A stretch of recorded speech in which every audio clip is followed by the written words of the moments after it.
Good morning.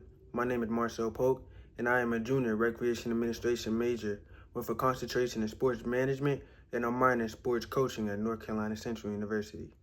Today, I will be interviewing Mr. Mark Geiger, the athletic director at Mebane Parks and Rec. What is your position title? So I'm an athletic supervisor here for the city of Mebane. So what does that look like? For me, what it looks like is public facing. So we work a lot with the public, a lot with the youth, but we're here just to help facilitate sports for our community and our city residents. So describe your major activities during a typical work week.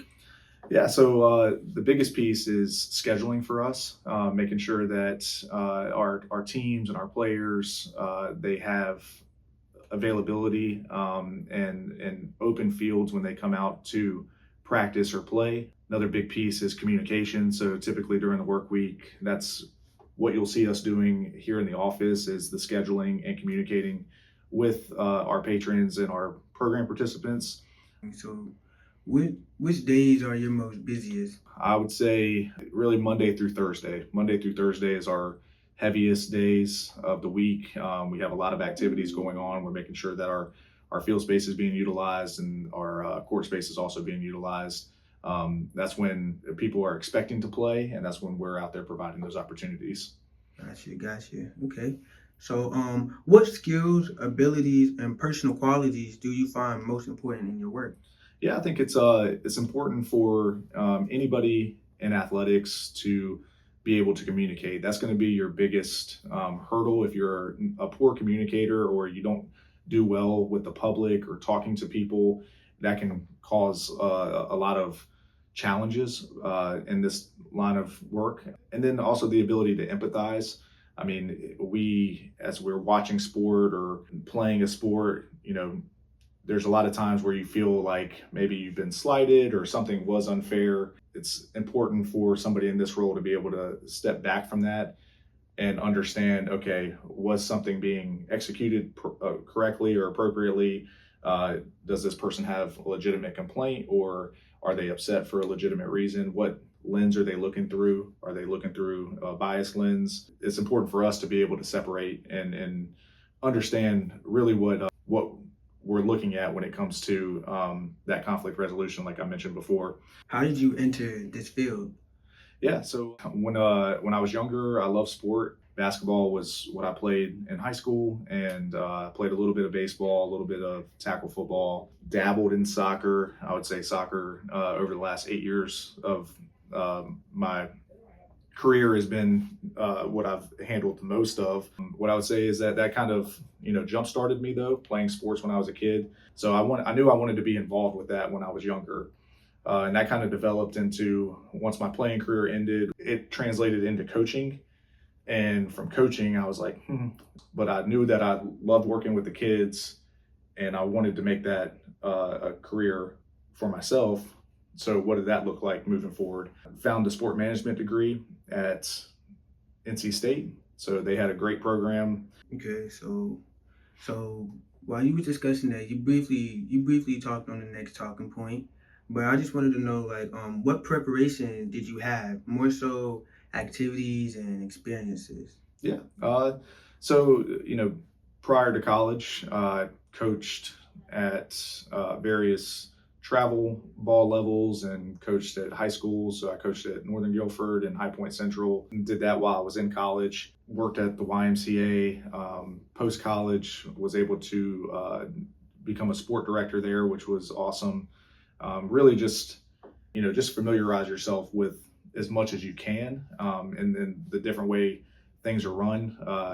Net sports like pickleball, tennis, very unique in the sense that there's people that play that don't play other things. What type of classes helped you prepare while you was at NC State? I took a business course, and that was part of the Parks, Recreation, and Tourism Management course load, and it was probably my favorite course. So it talked a lot about leadership and how to manage. It was classes like those that really helped prepare me for whatever difficult conversations we could run into. So my next question is, what types of experience, paid or unpaid, would you recommend as preparation for this type of work? Yeah, so a lot of them that are out there are very easily accessible, and a lot of them I didn't realize until I got to college how much you could do as just a volunteer and learning and also meeting people. So one big one is the North Carolina Special Olympics. So I got to volunteer with that when I was in Raleigh. It was awesome. So, how rapidly is the career field growing?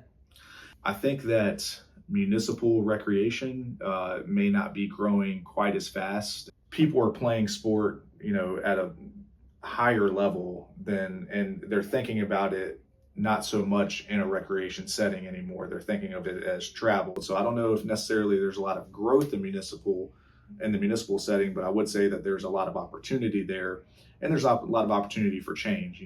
So, here in Mebane Parks and Rec, is there a good turnout with the younger workers, like on your part-time staff, Yeah. or Yeah, so we actually have a really good relationship with the local high schools. So a lot of our staff, I'd say, on the athletic side, probably 80 to 85% of it are kids 16 to 18 that play sports in the high school, which is also great for us because, like mentioned in that dodgeball program, we offer volleyball program that's similar. We've got 4 girls on staff that play volleyball at the local high school, and they're also able to come in and work part time as essentially coaches when they come out for our volleyball clinics for our younger girls. So yeah, we definitely have a lot of opportunity for young people even in the part-time setting. okay. Do you recommend any professional associations for this field? Yeah. So in the associations that we have in recreation, biggest ones here in North Carolina are going to be the North Carolina Recreation and Parks Association. So that's going to be NCRPA. And then there's a national association as well. That's called the National Recreation and Parks Association. So that's going to be your NRPA. Through there, you can get certifications. One of the biggest ones in our field is the CPRP, which is the Certified Parks and Recreation Professional. And then there's other certifications that you can get out of there. Okay. What do you like most about your job? I just love working with the kids. So, I talked a little bit about it earlier. When I was younger, I knew that when I started coaching, I'm watching these kids develop and get better and do something that we coach them through and get really excited about it. And that made me excited. And that's always, what drives me to come to work every day is, hey, we get to work with these kids. We get to see them happy. We get to see them low, but those are opportunities and areas for growth and experiences that I feel like everybody should have. And my philosophy over involved in sport has changed over the years. When I first started, I was like, oh, everything's got to be competitive. Everything's got to be competitive. But when you're talking about competitive athletes, you're talking about a very small percentage, right? Whether they're going to play in the professional leagues or college leagues or high school leagues. What about your colleagues? Like, do they make this job fun as well? Because I know for me, when I'm at Graham, when I'm talking to my coworkers, they kind of we build a bond to help get us through our job. And so I wonder, is that the same thing with you? Yeah. So that's another thing, especially when I started working in Graham. That was one of the things I loved. I'm like, and picked up immediately is that the environment is always positive. So occasionally if you're in a traditional sport and let's say basketball, and you start you're working with your friends and all the parents start acting like dummies out there, okay, maybe that's not quite as fun. But I would say 90-95% of the time, we're out there, we're working together, we're having fun. Okay. What do you see as a disadvantage to working in your type of job? Yeah, so disadvantage is really just your work-life balance. So the negative is if you're the type of person that takes a lot of stuff to heart. And I learned fairly early on that you can't go home and dwell on things. Like if something goes poorly, or you can't control people, right? So if somebody like maybe you like or trust or thought would always do the right thing, and then the pressure gets on them and they do something that now you have to answer for. So a coach cusses out a kid, worst case scenario, or whatever it is. A referee makes a terrible call and it just drives a parent to doing something that you would think, okay, typically people won't do. You can't carry that stuff home with you. So I would say if you're the type of person that can't separate that work life and know, like, hey, when you get home, everything that was happening at work was at work, then that could be a big disadvantage for you. So, what would be a tip? Like, what would be a good go-to to kind of like deassociate, like help separate work from home? I guess maybe talking it out before you leave work.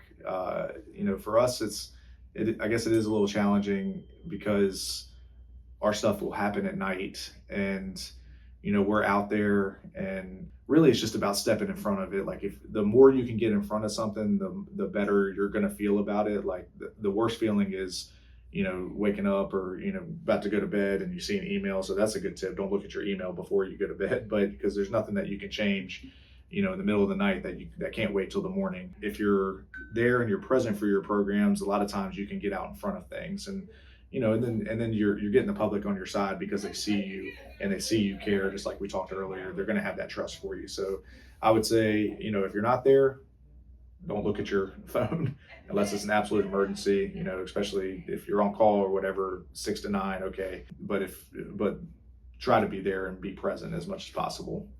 So then my last question, what days and hours do you work, and how does your type of work affect the lifestyle? Yeah. So the work-life balance is probably the hardest thing to manage when you're in any sport-related field, only because sport is 7 days a week. I mean, if you are a tackle football fan, professionals play on Sundays, college plays on Saturdays, high school plays on Fridays, middle school plays on now Wednesdays, JV plays on Thursdays for high school.